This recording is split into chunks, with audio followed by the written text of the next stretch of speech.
Olá, meus amores!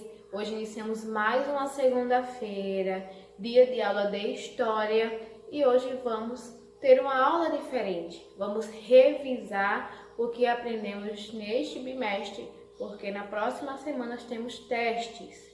Vamos lá revisar a segunda parte da nova ditadura e redemocratização, que é a parte que o nosso país ele começa a sair da ditadura e começa a ter novas conquistas em relação à democratização. Vamos iniciar pela página 454. Falamos sobre a Constituição Cidadã. Essa Constituição ela foi promulgada em 1988, que consolidou a redemocratização do nosso país. Ela determinava, entre vários direitos, que somos todos iguais perante a lei, independente de condição financeira, independente de raça, de cor, de trabalho, de estudo, somos todos iguais. E uma dessas principais características era o respeito político, social e civil. Deveria ser respeitado, até hoje deve ser respeitado, essas escolhas em relação ao social, ao político e ao civil. A atual Constituição mantém as principais bases da República, que são o sistema presidencialista, a divisão dos três poderes e o Estado laico. Quais são os três poderes, tia? São legislativo, executivo e judiciário, certo? Vamos ter aqui o que são os poderes executivos e judiciários. Executivos é aquele que executa as leis e judiciário é aquele que faz com que as leis aconteçam.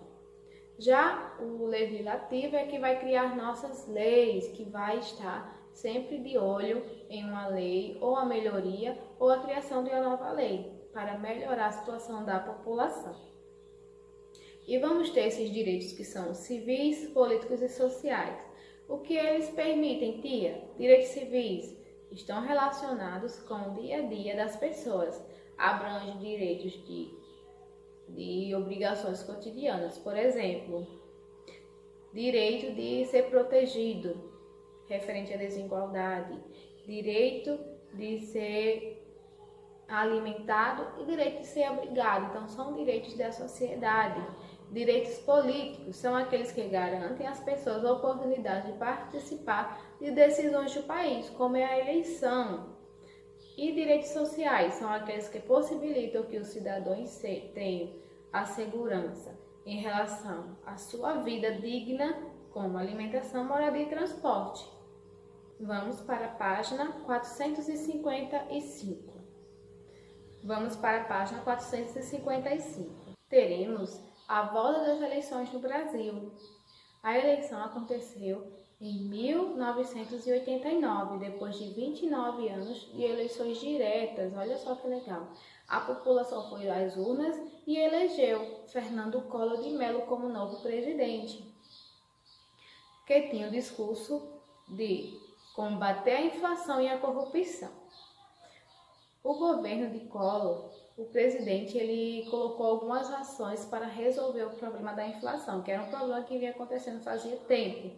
E qual foi o nome desse plano? Foi o Plano Brasil Novo. O que ele modificou, o que ele determinava na parte econômica do nosso país. Mudou novamente a moeda nacional para o cruzeiro, congelou os preços dos salários da população, e iniciou o processo de privatização das empresas estatais. Porém, como Fernando Collor ele pregava muito que ele era contra a corrupção, seu governo foi marcado por várias irregularidades e denúncias de corrupção.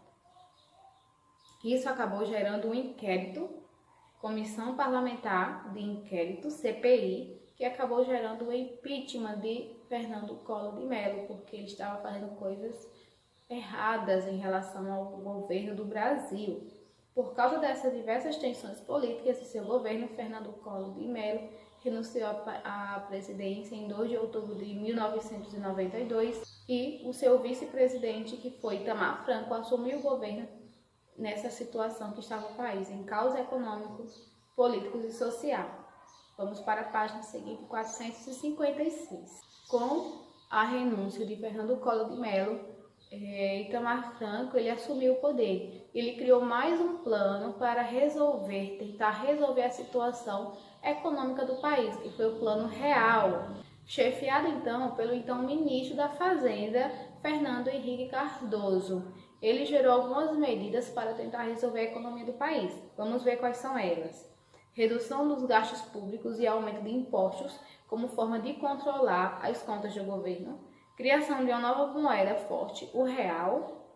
Aumento de taxas de juros da quantidade de dinheiro que os bancos deviam recolher para o Banco Central do Brasil, com o objetivo de reduzir o consumo e provocar queda na inflação.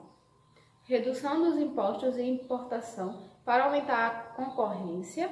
E, por último, o controle e o aumento dos preços dos produtos nacionais.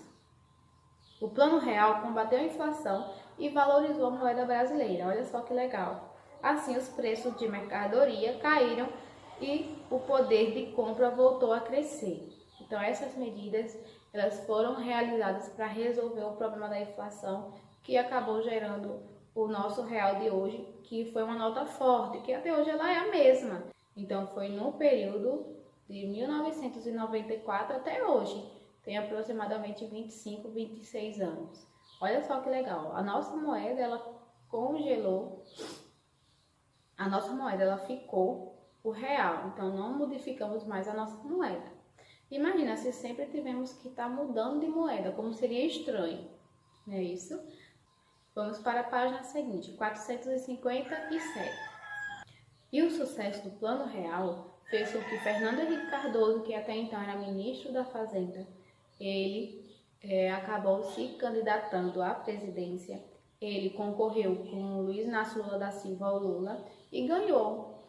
Ele ganhou a presidência.